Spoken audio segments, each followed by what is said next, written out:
저녁 식사를 하는데 국이 좀 짰습니다. 평소에 제가 싱겁게 먹는 편이긴 하지만 그날은 유난히 짠 거예요. 국을 한 숟가락 떠먹는데 혀가 얼얼할 정도였습니다. 물을 마시고 싶을 정도로 짰죠. 저는 조심스럽게 말했습니다. 선아야, 오늘 국이 조금 짜네. 그 순간 선아의 표정이 미묘하게 변했습니다. 웃음기가 사라지더니 차갑게 대답했죠. 어머니가 원래 싱겁게 드시잖아요. 그 말투가 뭔가 달랐습니다. 전보다 날카로웠죠. 뭔가 짜증이 섞인 것 같은 말투였어요.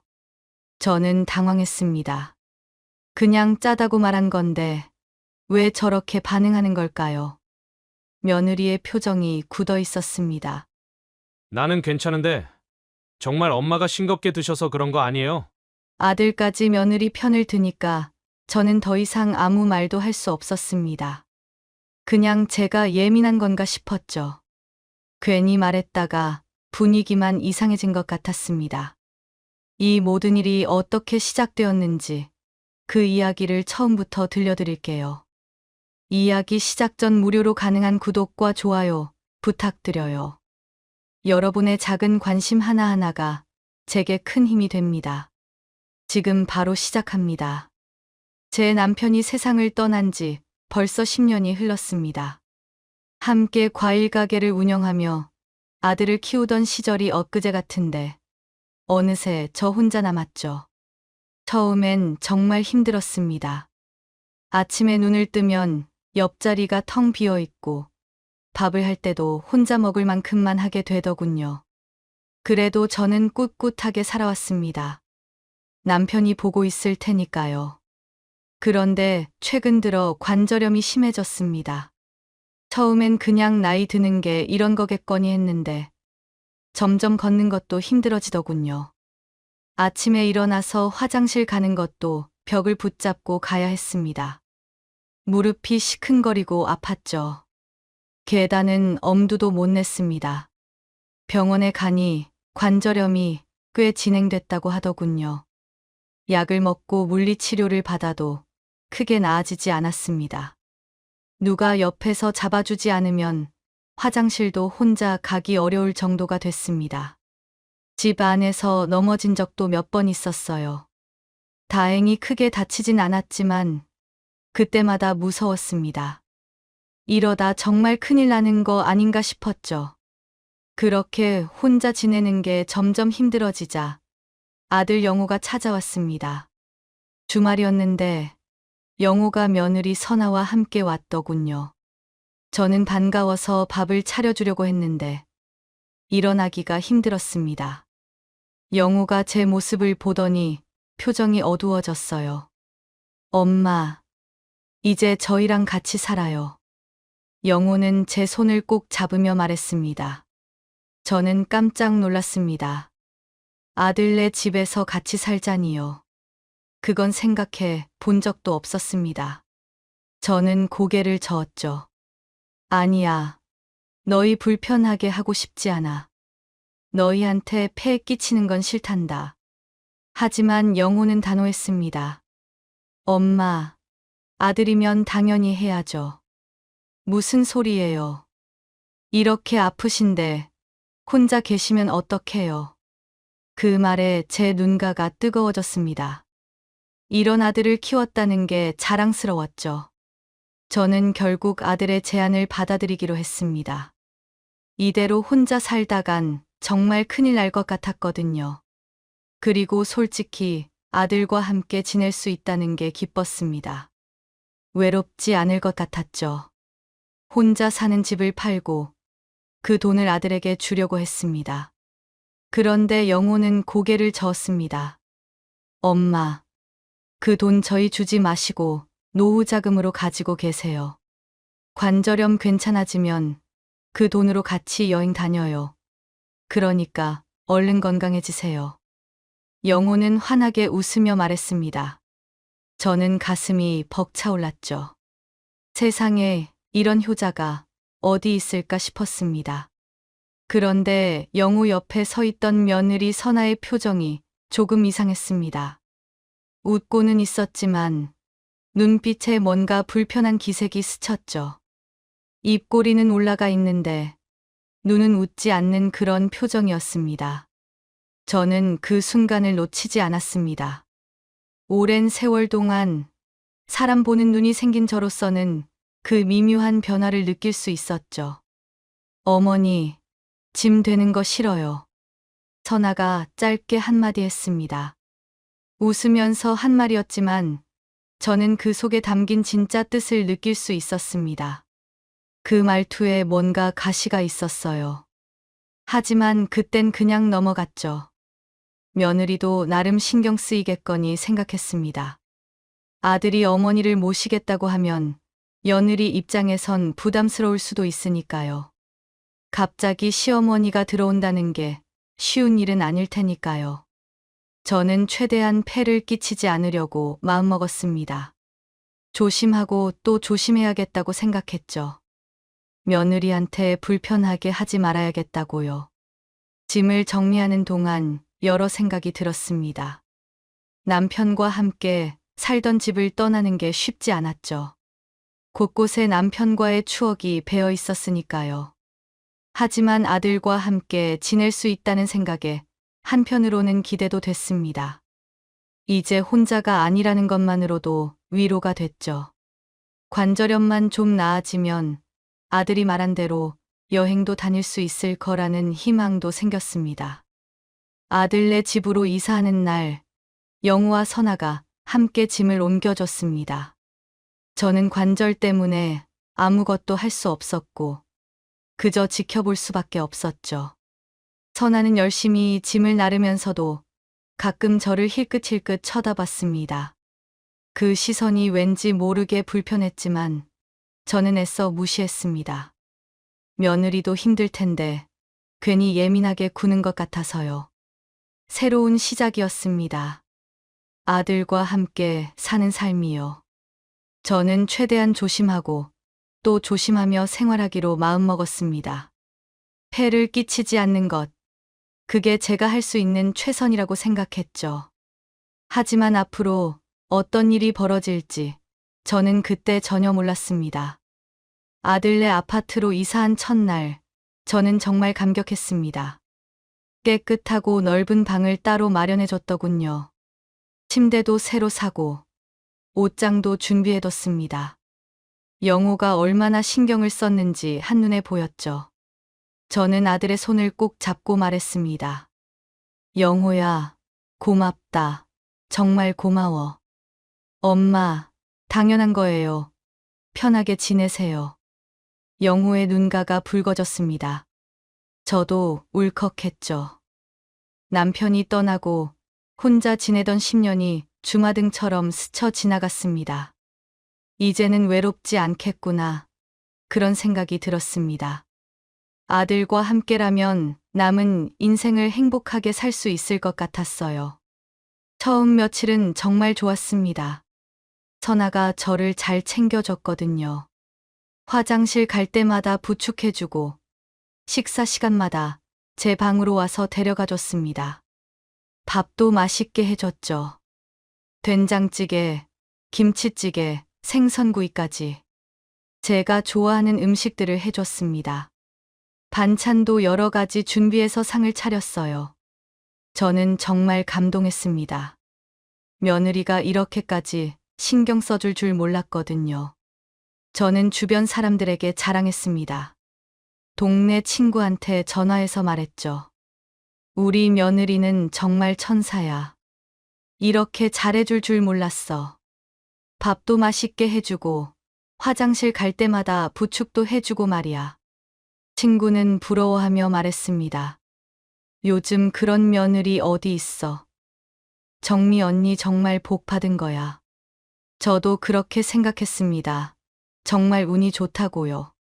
선아에게 미안하고 또 고마웠죠. 혼자 음식도 하고 설거지도 하고 청소까지 다 하는데 저는 아무것도 도와주지 못했으니까요. 관절 때문에 그냥 앉아서 지켜볼 수밖에 없었습니다. 일주일쯤 지났을까요? 그런데 어느 날이었습니다. 저녁 식사를 하는데 국이 좀 짰습니다. 평소에 제가 싱겁게 먹는 편이긴 하지만 그날은 유난히 짠 거예요.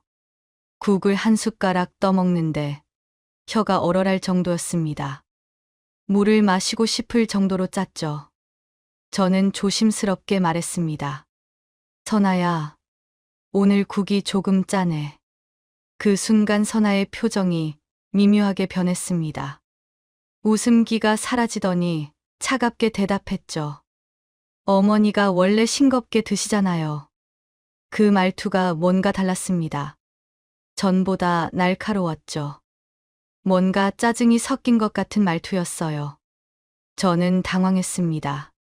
그냥 짜다고 말한 건데 왜 저렇게 반응하는 걸까요?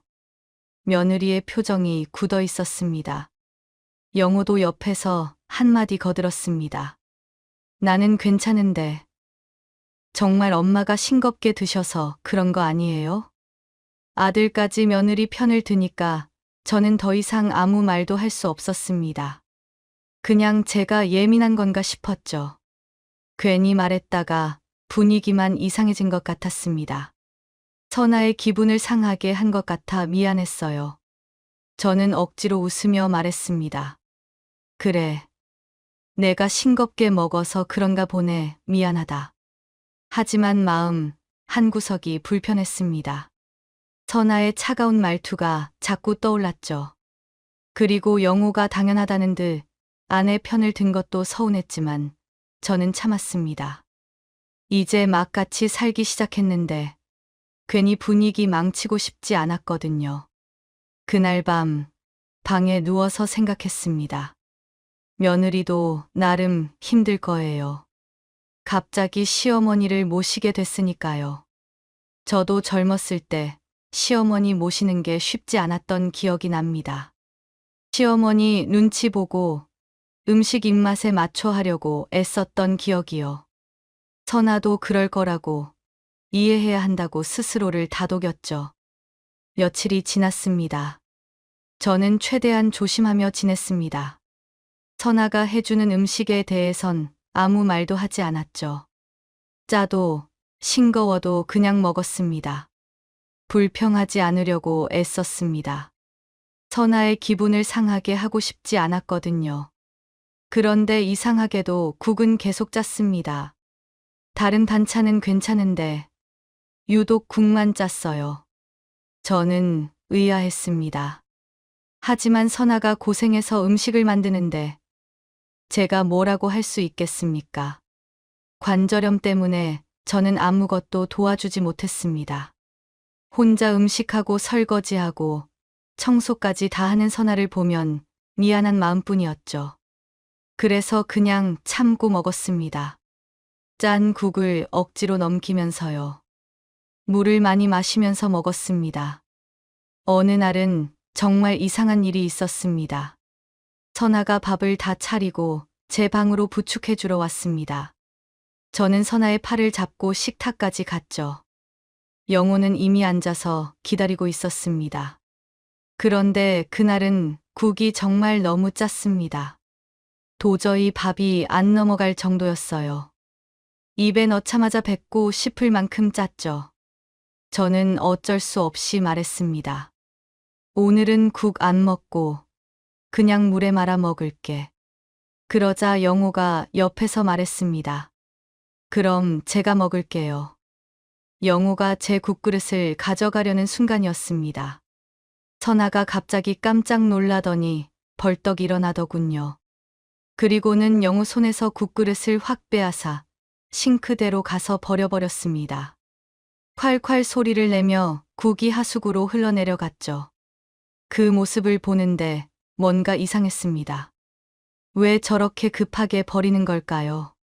왜 버려? 내가 먹으면 되잖아. 영호가 의아해하며 물었습니다. 선아는 당황한 표정으로 대답했습니다. 어머니가 안 드시는 걸 왜 여보가 먹어? 냄비에 아직 남았으니까 더 먹고 싶으면 말해. 선아의 목소리가 떨렸습니다. 왜 저렇게 당황하는 걸까요? 저는 그 모습을 보면서 뭔가 이상하다는 생각이 들었습니다. 왜 아들이 먹겠다는데 그렇게 급하게 버린 걸까요? 그냥 먹게 두면 되는데 말이죠. 그날 밤, 저는 잠을 이룰 수 없었습니다. 선아가 국을 버리던 모습이 자꾸 떠올랐습니다. 그 당황한 표정, 떨리던 목소리까지 뭔가 숨기는 게 있는 것 같았죠. 하지만 며느리가 저한테 무슨 이유로 그럴까요? 저는 이해할 수 없었습니다. 그냥 제 생각이 과한 거겠거니 했습니다. 하지만 불안감은 사라지지 않았습니다. 뭔가 잘못되고 있다는 느낌이 계속 들었죠. 저는 앞으로 더 조심해서 지켜봐야겠다고 생각했습니다. 며칠이 더 지났습니다. 그런데 같은 일이 계속 반복됐어요. 밥을 먹을 때마다 국이 짰습니다. 정말 유난히 짰죠. 다른 반찬들은 멀쩡한데 국만 먹을 수 없을 정도로 짰습니다. 저는 점점 이상하다는 생각이 들었습니다. 처음엔 제 입맛이 예민한가 싶었습니다. 나이 들면 입맛이 변한다고들 하잖아요. 미각이 둔해져서 싱겁게 느껴질 수도 있고 반대로 예민해질 수도 있다고 들은 적이 있었어요. 그래서 그러려니 했죠. 하지만 국만 계속 짜다는 게 이상했습니다. 반찬은 괜찮은데 국만 짜다는 게 말이 안 됐어요. 같은 사람이 같은 손으로 만든 음식인데 왜 국만 짤까요? 도저히 이해가 되지 않았습니다. 그날도 점심 식사 시간이었습니다. 선아가 상을 차렸고 저는 선아의 부축을 받아 식탁에 앉았죠. 국을 한 숟가락 떠먹는 순간 저는 인상을 찌푸렸습니다. 또 짰어요. 정말 짰습니다. 혀가 얼얼할 정도였죠. 도저히 삼킬 수가 없었습니다. 하지만 저는 아무 말도 하지 않았습니다. 지난번에 짜다고 했다가 선아가 불편해했던 게 기억났거든요. 그리고 영호도 며느리 편을 들었고요. 저는 그냥 국을 피하고 반찬만 먹었습니다. 선아는 제가 국을 안 먹는 걸 보면서도 아무 말이 없었습니다. 영호도 마찬가지였죠. 저는 참았습니다. 며느리가 힘들게 음식을 만드는데 제가 뭐라고 할 수 있겠어요. 하지만 마음속으론 의문이 커져갔습니다. 왜 국만 계속 짤까요? 선아가 요리를 못하는 것도 아닙니다. 다른 음식은 다 맛있거든요. 그런데 유독 국만 짜요. 매번요. 이건 뭔가 이상한 거예요. 실수로 한두 번 정도는 그럴 수는 있지만 매일 같은 실수를 한다는 게 말이 안 됐습니다. 그리고 며칠 전 선아가 국을 버리던 모습도 자꾸 떠올랐습니다. 영호가 먹겠다는데 왜 그렇게 급하게 버렸을까요? 마치 뭔가 들킬까봐 겁먹은 것처럼 보였죠. 그 당황하던 표정이 계속 생각났습니다. 저는 점점 확신이 들었습니다. 뭔가 있다는 거요. 어느 날 오후였습니다. 선아가 부엌에서 저녁 준비를 하고 있었습니다. 저는 방에 누워 있었는데 갑자기 화장실이 가고 싶었습니다. 하지만 선아는 음식하느라 바빴을 테고 저는 선아를 부르기가 미안했습니다. 부엌에서 일하는 사람 부르기가 정말 미안했거든요. 그래서 혼자 일어나기로 했죠.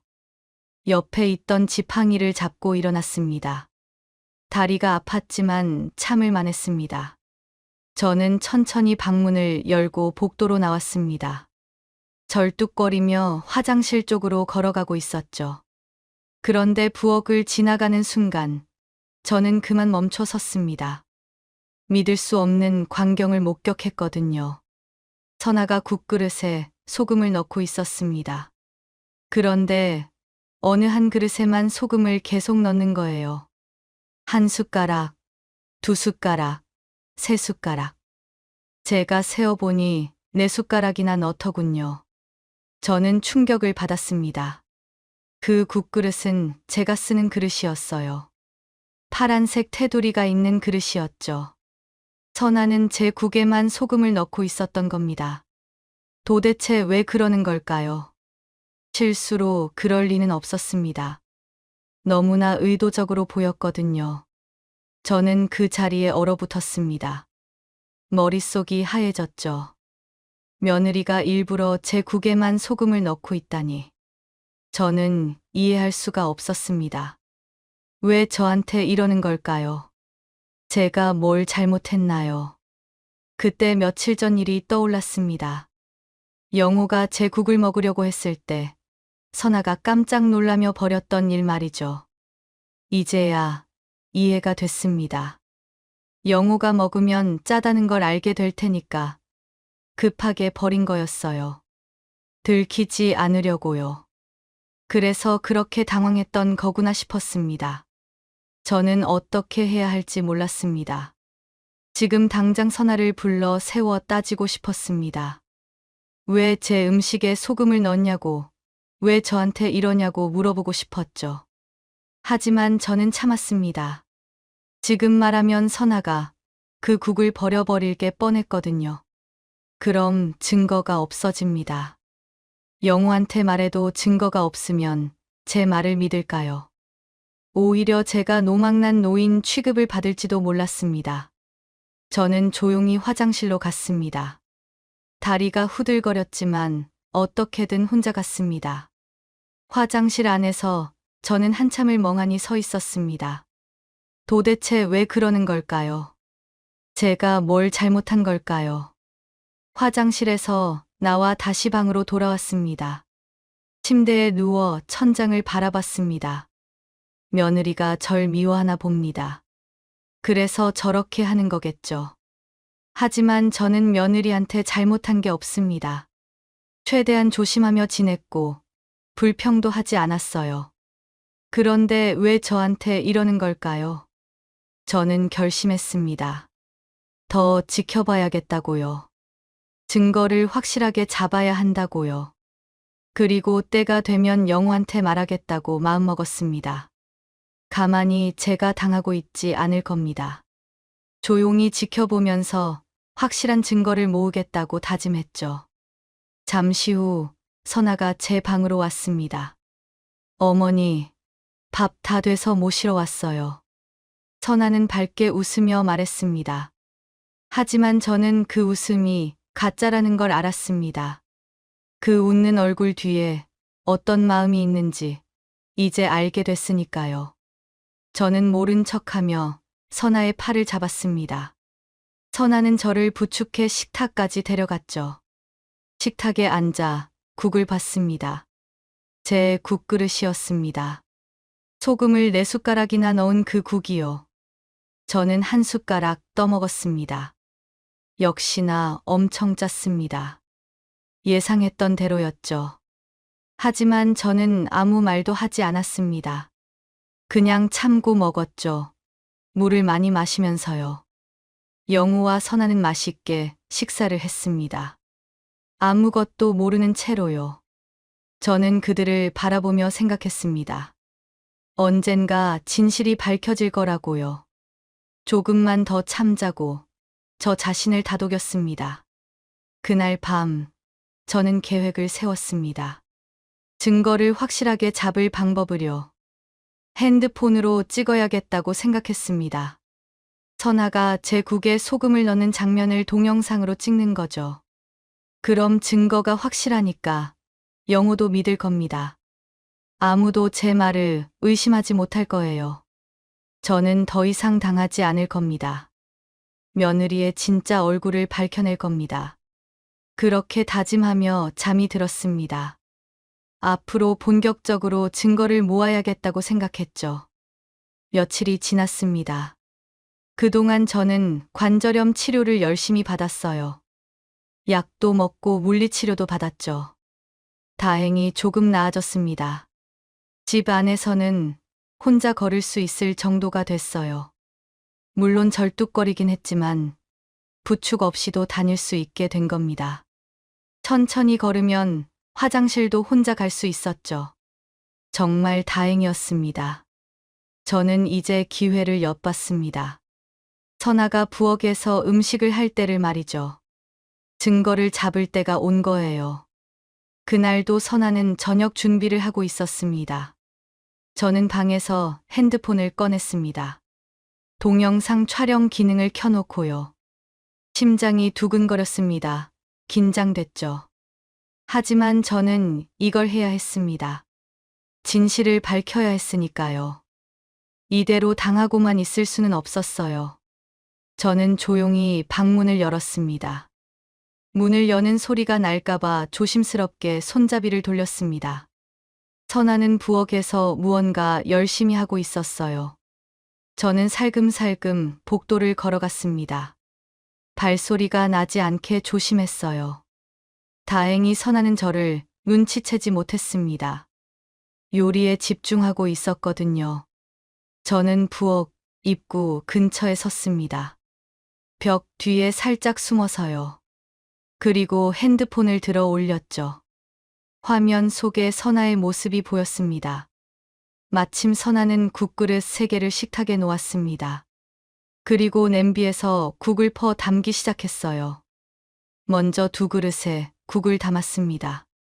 영호 것과 자기 것이었죠. 그리고 마지막으로 제 그릇에 국을 담았습니다. 그때였습니다. 선아는 주위를 한번 둘러보더니 소금통을 들었어요. 그리고는 파란색 테두리가 있는 제 국그릇에 소금을 국에 넣기 시작했습니다. 1숟가락, 2숟가락, 3숟가락 계속 넣었어요. 4숟가락까지 넣더군요. 저는 그 장면을 동영상으로 고스란히 찍었습니다. 선아가 제 국에만 소금을 넣는 모습을 말이죠. 증거는 확실했습니다. 이제 아무도 제 말을 의심하지 못할 겁니다. 선아는 소금을 다 넣고 나서 국을 저었습니다. 소금이 골고루 섞이게요. 그리고 맛을 봤어요. 숟가락으로 국물을 조금 떠서 입에 넣었죠. 그리고 고개를 끄덕이더니 만족스러운 표정을 지었습니다. 마치 자기가 잘한 일인 것처럼요. 저는 그 모습을 보며 서늘해졌습니다. 어떻게 저럴 수가 있죠? 시어머니 음식에 일부러 소금을 넣고 저렇게 웃을 수가 있다니요. 맛을 보고 만족하는 표정이라니. 이게 사람이 할 짓인가 싶었습니다. 저는 조용히 방으로 돌아왔습니다. 침대에 앉아 동영상을 다시 봤어요. 선명했습니다. 선아가 제 국에 소금을 넣는 모습이 또렷하게 찍혀 있었죠. 이제 확실한 증거가 생긴 겁니다. 하지만 저는 바로 말하지 않기로 했습니다. 한 번 더 확인을 해보고 싶었거든요. 확실하게 못을 받고 싶었습니다. 동영상만으로도 충분하지만 더 확실한 증거가 있으면 좋을 것 같았어요. 그래서 저는 계획을 세웠습니다. 오늘 저녁 식사 때 선아의 국과 제 국을 바꿔치기 하는 거예요. 잠시 후 선아가 제 방으로 왔습니다. 어머니, 밥 다 됐어요. 같이 나가요. 선아는 늘 하던 대로 밝게 웃으며 말했습니다. 저는 선아의 팔을 잡고 식탁으로 갔습니다. 영호는 이미 앉아 있었죠. 퇴근하고 씻고 나온 모양이었습니다. 엄마, 오늘 국 맛있어 보이죠? 영호가 웃으며 말했습니다. 저는 억지로 웃었습니다. 식탁에는 국그릇 3개가 놓여 있었습니다. 제 것, 영호 것, 선아 것이요. 저는 제 그릇이 어떤 건지 알고 있었습니다. 소금을 넣은 바로 그 그릇이죠. 선아가 잠깐 화장실에 다녀오겠다고 했어요. 저는 그 순간을 놓치지 않았습니다. 재빨리 선아의 국그릇과 제 국그릇의 위치를 조심스럽게 바꿨어요. 영호는 핸드폰을 보느라 눈치채지 못했죠. 선아가 돌아왔습니다. 그리고 자리에 앉았어요. 저는 아무것도 모르는 척을 했죠. 영호가 말했습니다. 자, 다들 맛있게 드세요. 드디어 식사를 시작했어요. 선아가 국을 1숟가락 떠먹었습니다. 그 순간 선아의 얼굴이 확 일그러졌어요. 놀라서 인상을 팍 쓰더니 급하게 물컵을 들어 물을 벌컥벌컥 마시더라고요. 한 컵을 다 마셨어요. 그리고는 선아가 저를 째려봤습니다. 눈빛이 날카로웠죠. 분노와 당황이 섞인 표정이었습니다. 저는 태연하게 제 국을 먹는 척했습니다. 아무것도 모르는 척하며 밥을 먹었어요. 그리고 선아가 말했습니다. 어머니, 왜 저랑 국을 바꿨어요? 목소리가 떨렸습니다. 저는 고개를 들어 선아를 봤습니다. 바꿨다니, 그게 무슨 소리야? 영호가 옆에서 물었습니다. 다 똑같은 국인데 뭘 바꿔? 선아는 당황했어요. 얼굴이 빨개졌죠. 뭐라고 대답해야 할지 모르는 표정이었습니다. 아, 맞네요. 그냥 하는 소리였어요. 선아는 얼버무렸어요. 하지만 계속 저를 째려봤죠. 저는 조용히 말했습니다. 왜? 내 국에 뭐라도 넣었나 봐? 그 말에 선아의 얼굴이 하얗게 질렸습니다. 당황해서 말을 더듬었죠. 그게 무슨 소리예요? 어머니, 국 많이 드시라고 많이 드렸는데 제게 더 많아 보여서 그런 말 한 거예요. 선아는 변명했습니다. 하지만 저는 알고 있었죠. 선아가 거짓말을 하고 있다는 거요. 제 눈을 똑바로 보지 못하고 시선을 피하더군요. 저는 더 이상 아무 말도 하지 않았습니다. 그냥 밥을 먹었어요. 식사가 끝났습니다. 선아는 급하게 설거지를 하더니 자기 방으로 들어가 버렸어요. 문을 닫는 소리가 컸어요. 화가 난 게 느껴졌죠. 영호는 이상하다는 표정을 지었지만 아무 말도 하지 않았습니다. 저는 제 방으로 돌아갔어요. 이제 정말 확실해졌습니다. 선아가 일부러 제 국에 소금을 넣고 있다는 거요. 동영상 증거도 있고 오늘 국을 바꿨을 때 선아의 반응도 봤습니다. 의심할 여지가 없었죠. 선아는 저한테 아기를 가지고 있는 게 분명했어요. 하지만 아직 때가 아니었습니다. 조금 더 기다려야 했어요. 선아의 진짜 속마음을 알고 싶었거든요. 왜 저한테 이러는지, 정말로 절 미워하는지 확인하고 싶었습니다. 그래서 좀 더 지켜보기로 했어요. 저는 핸드폰을 꺼내 아까 촬영한 동영상을 다시 봤습니다. 선아가 소금을 넣는 모습이 선명했어요. 이 증거면 충분할 겁니다. 하지만 저는 더 기다리기로 했습니다. 결정적인 순간을 위해서요. 그날 밤이었습니다.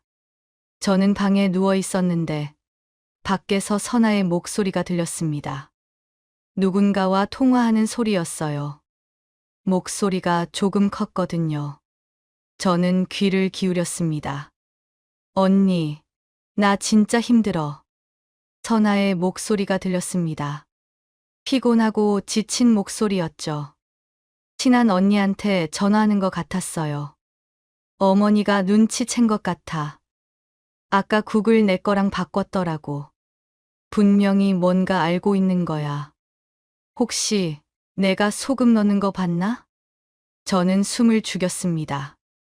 선아가 뭐라고 말하는지 더 듣고 싶었거든요. 언제까지 이렇게 살아야 돼?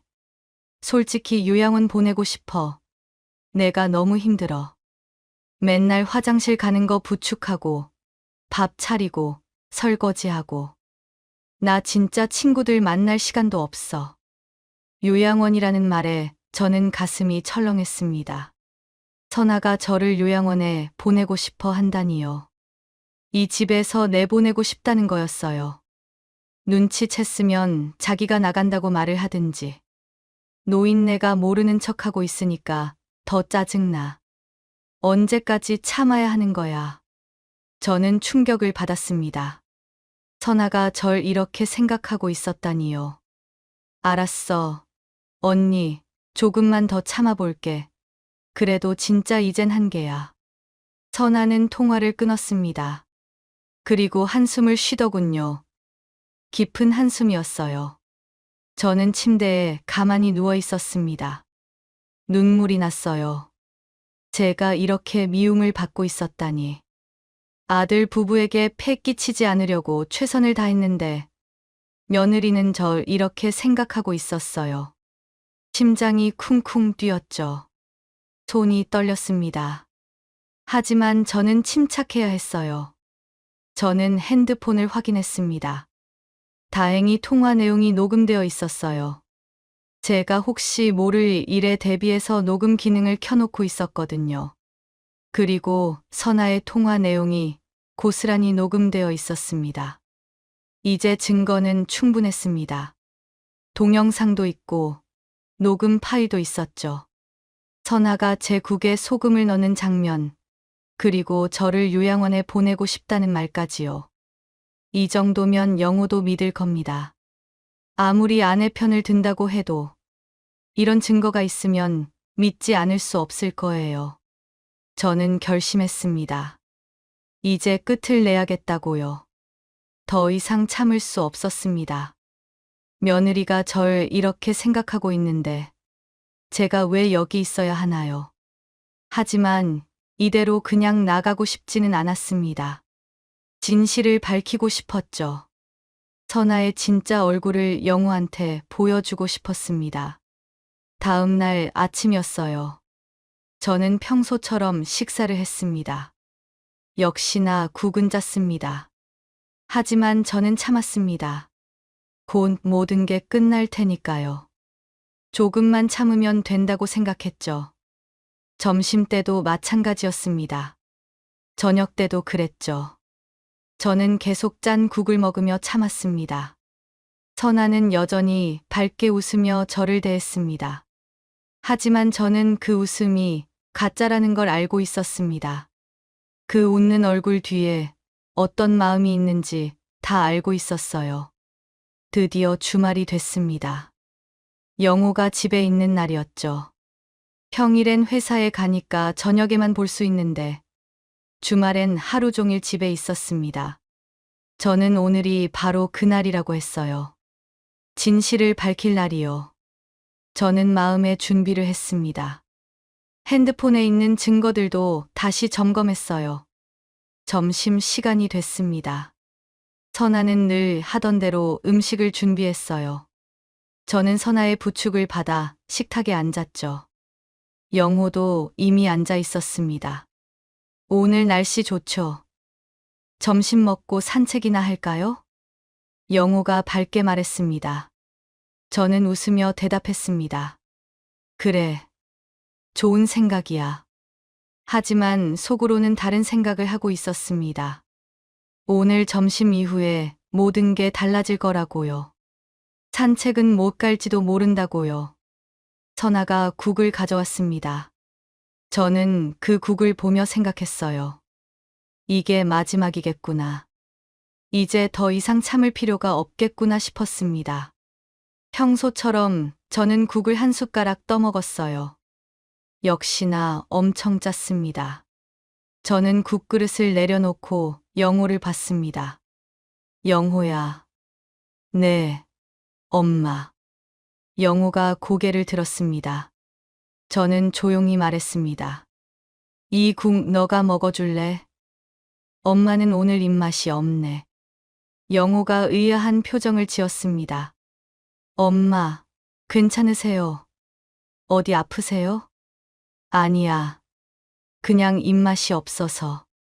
며느리가 열심히 음식 해줬는데 버리면 아깝잖아. 저는 국그릇을 영호 쪽으로 밀었어요. 영호가 받으려는 순간 선아가 벌떡 일어났습니다. 어머니, 제가 치울게요. 여보는 그냥 여보 거 먹어. 선아가 급하게 제 국그릇을 가져가려고 했어요. 하지만 저는 그릇을 꽉 잡았죠.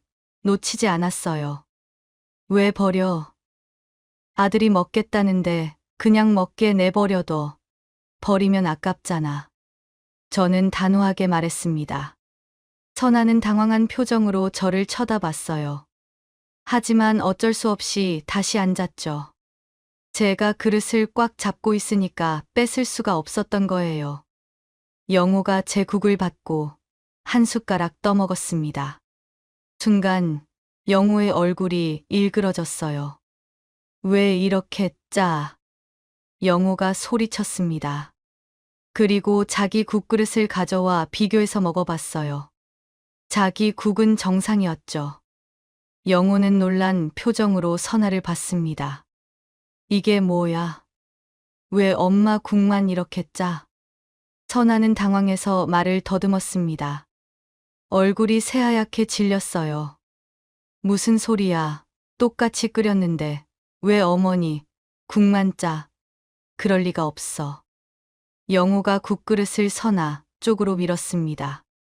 그럼 당신이 먹어봐. 얼마나 짠지 직접 먹어보라고. 선아는 어쩔 수 없이 국을 한 숟가락 떠먹었어요. 그리고는 인상을 찌푸리며 물을 벌컥 마셨죠. 영호가 날카롭게 물었습니다. 이게 무슨 상황인지 설명 좀 해봐. 선아는 급하게 변명했습니다. 아까 손에서 소금을 떨어뜨렸어. 그러면서 그 그릇에 살짝 더 들어간 것 같아.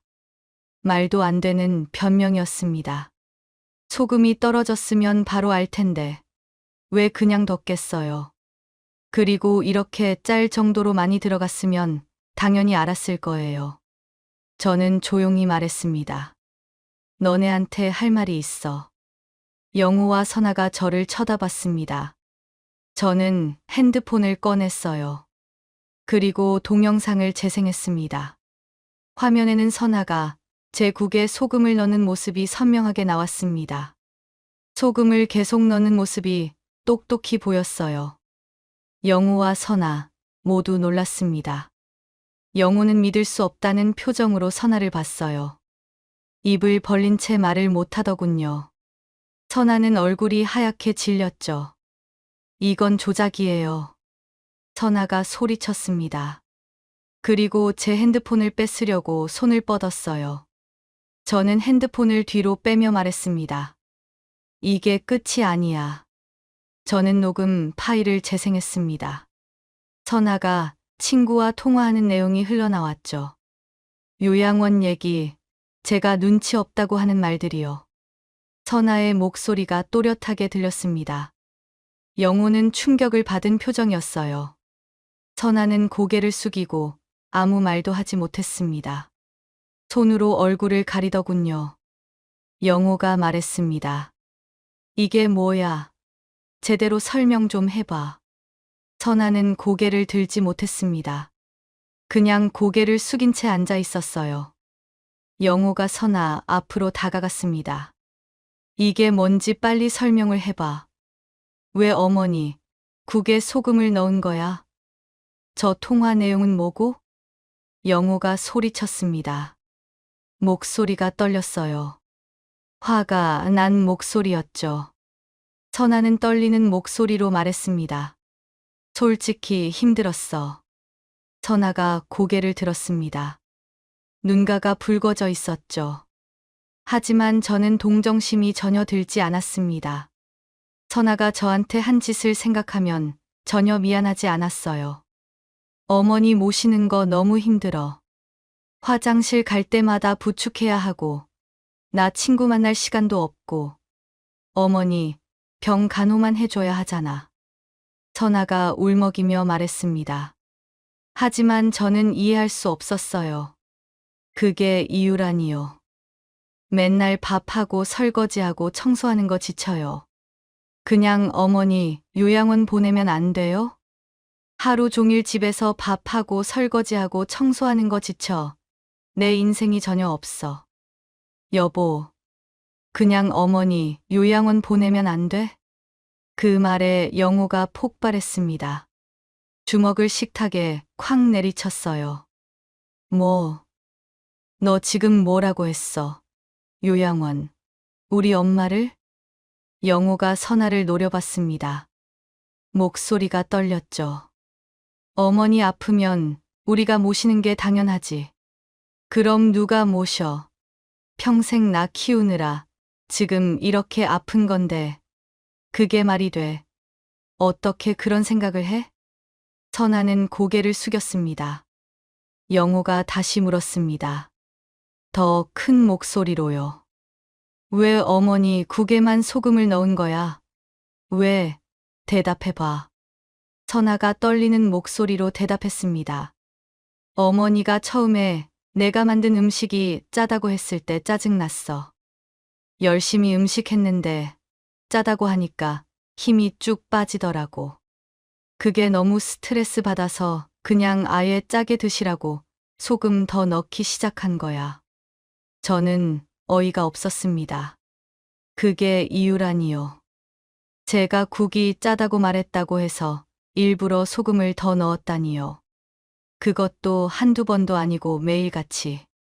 처음엔 그냥 조금만 넣었는데 어머니가 아무 말 안 하시길래 점점 더 넣게 됐어.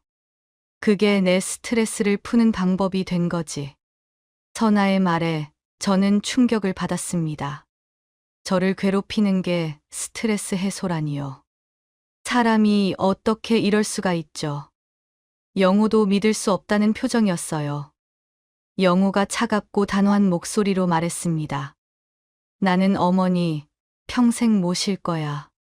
힘들면 너가 나가. 선아가 놀라서 고개를 들었습니다. 뭐라고? 그럼 이혼하겠다는 말이야? 너처럼 어머니 무시하고 일부러 음식에 소금 더 넣고 이러면 앞으로 어떻게 널 믿고 너가 해준 밥을 먹어? 어떻게 같이 살아? 영호의 목소리는 단호했습니다. 선아는 울음을 터뜨렸어요. 큰 소리로 울기 시작했죠. 여보, 미안해, 잘못했어. 다시는 안 그럴게. 하지만 영호는 고개를 저었습니다. 아니, 이제 너무 늦었어. 이 집에서 당장 나가. 선아는 울면서 집 밖으로 나갔습니다. 문이 쾅 닫혔어요. 저는 당황해서 영호를 봤습니다. 영호야, 나 때문에 이렇게 싸우지 마. 내가 나갈게. 내가 이 집을 나가면 되잖아. 하지만 영호가 고개를 저었습니다. 엄마, 아니에요. 선아가 친구랑 통화하는 소리 저도 사실 들었어요. 어느 정도 짐작은 하고 있었는데 실제로 이렇게 하는 거 보니까 더 충격적이에요. 영호가 제 손을 잡았습니다. 저는 어머니랑 살 거예요. 이런 사람이랑 어떻게 평생 같이 살아요. 저는 눈물이 났습니다. 아들이 이렇게까지 해주다니요. 하지만 한편으로는 미안했습니다. 저 때문에 아들이 이혼하게 됐으니까요. 아들의 결혼 생활을 망친 것 같아서요. 3일이 지났습니다. 선아가 다시 집에 왔습니다. 문을 조심스럽게 열고 들어왔어요. 눈치를 보며 서 있더군요. 얼굴이 많이 상해 있었습니다. 잠을 못 잔 것 같았어요. 영호가 차갑게 물었습니다. 왜 들어왔어? 이혼 도장 찍으러 왔어? 선아는 바닥에 털썩 주저앉더니 빌기 시작했어요. 여보, 제발 용서해줘. 나 아무것도 가진 게 없어. 제발 이혼만은 안 돼. 집도 없고 돈도 없어. 제발. 선아는 저를 봤습니다. 눈물 범벅인 얼굴로요. 어머니, 죄송해요. 앞으로는 안 그럴게요. 제발 용서해 주세요. 정말 잘못했어요. 하지만 영호는 단호했습니다. 표정이 굳어 있었어요. 필요 없어. 너랑 앞으로 같이 못 살아. 영호는 방으로 들어가더니 이혼 서류를 가지고 나왔습니다. 서류를 선아 앞에 내밀었어요. 여기 사인해. 너 나가 있는 동안 내가 미리 서류 써놨으니까 너는 사인만 하면 돼. 선아는 계속 빌었습니다. 무릎 꿇은 채로 울면서요. 여보, 제발 한 번만 용서해줘. 맹세하고 다시는 안 그럴게. 하지만 영호는 흔들리지 않았습니다. 빨리 사인해. 앞으로 너가 무슨 짓 할지 무서워서 더 이상 같이 못 살아. 너도 너가 무슨 짓 한지 알잖아. 결국 선아는 울면서 사인했습니다. 떨리는 손으로 이름을 썼어요. 그때 영호는 방에서 캐리어 2개를 끌고 나왔습니다. 이거 내가 너 짐 싼 거야. 그대로 들고 나가. 우리 결혼할 때 너가 해온 거 하나도 없고, 이 집도 내가 한 거니까 너가 가져갈 건 나 짐밖에 없어. 선아는 울면서 캐리어를 들었습니다. 두 손으로 캐리어 손잡이를 잡고 서 있었어요. 나가. 다시는 오지 마. 선아는 울면서 나갔습니다. 캐리어를 끌고 현관문을 나섰어요. 그리고 문이 닫혔습니다. 쿵 하는 소리와 함께요. 영호가 문을 열어줬고 선아는 그렇게 나갔습니다. 저는 영호를 봤습니다. 지쳐 보였어요. 한숨을 쉬며 소파에 앉았습니다. 저는 미안한 마음에 영호에게 말했어요. 영호야, 미안해. 나 때문에 이렇게 됐잖아. 하지만 영호는 웃으며 고개를 저었습니다. 엄마, 아니에요. 이런 사람인 줄 저도 몰랐어요. 저한테도 어떻게 할지 알고 앞으로 어떻게 같이 살아요. 더 이상 같이 못 살아요. 저는 후회 없어요. 영호가 제 손을 꼭 잡았습니다. 따뜻한 손이었어요. 저는 눈물이 났습니다. 이런 아들을 둬서 감사했어요. 이렇게 저를 믿어주고 지켜주는 아들이 있어서요. 다음 날 아침이었습니다. 저는 영호에게 통장을 내밀었어요. 집을 팔고 남은 돈이 들어있는 통장이었죠. 영호야, 이거 내 집 팔고 남은 돈이야. 이거 너 써. 하지만 영호는 고개를 저었습니다. 통장을 다시 제게 밀었어요. 엄마, 이거 저 주지 마세요. 저는 제가 벌어 썼으니까 어머니가 가지고 계세요. 나중에 같이 여행 가기로 약속했잖아요. 영호가 환하게 웃었습니다. 저도 웃었습니다. 오랜만에 진짜 웃음이었죠. 마음속 무거운 짐을 내려놓은 것 같았어요. 시간이 흘렀습니다. 저와 영호는 함께 살고 있어요. 관절염도 많이 나아졌습니다. 물리치료를 꾸준히 받으니 좋아지더군요.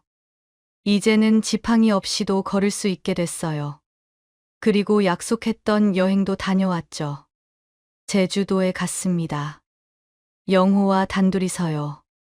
남편과 가보지 못한 곳이었습니다. 바다를 보고 맛있는 음식도 먹고 사진도 많이 찍었어요.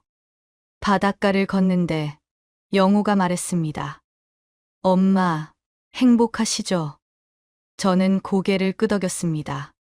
그래, 이제 진짜 행복하다. 고마워, 영호야. 영호가 제 손을 잡았습니다. 따뜻했죠. 바닷바람이 시원하게 불어왔어요. 저는 생각했습니다. 진심은 언젠가 드러난다고요. 늦게라도 꼭이요. 햇살이 따뜻하게 비추는 바닷가. 저는 아들과 함께 걸었습니다. 이제는 정말 행복합니다. 진짜 가족이 누군지 알게 됐으니까요. 그리고 저를 진심으로 사랑해주는 아들이 있으니까요. 인생은 때로 힘들지만 진실은 결국 밝혀집니다. 그리고 진짜 사랑하는 사람은 끝까지 함께하죠. 저는 그걸 배웠습니다. 이 모든 일을 겪으면서요. 이제 저는 아들과 함께 새로운 시작을 합니다. 더 이상 두렵지 않습니다. 제 곁에 영호가 있으니까요. 그것만으로 충분합니다. 남은 인생을 아들과 함께 행복하게 살아갈 거예요. 그게 제 새로운 시작입니다. 지금까지 이야기 들어주셔서 감사합니다. 구독과 좋아요 부탁드려요. 여러분의 작은 관심 하나하나가 제게 큰 힘이 됩니다.